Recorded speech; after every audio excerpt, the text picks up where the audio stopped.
You ask Tiger to solve. This deals with linear equations with one unknown. The final result is a equals 5. Let's solve it step by step.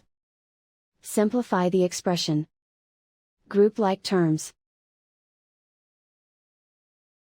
Simplify the arithmetic. Swap sides.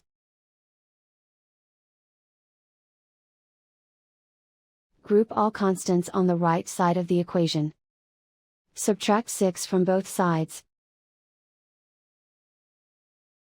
Simplify the arithmetic.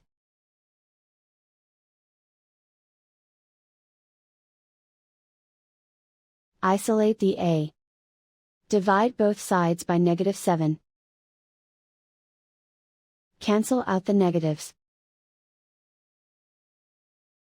Simplify the fraction.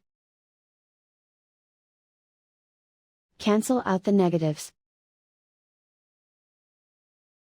Find the greatest common factor of the numerator and denominator. Factor out and cancel the greatest common factor. And so the final result is a equals 5.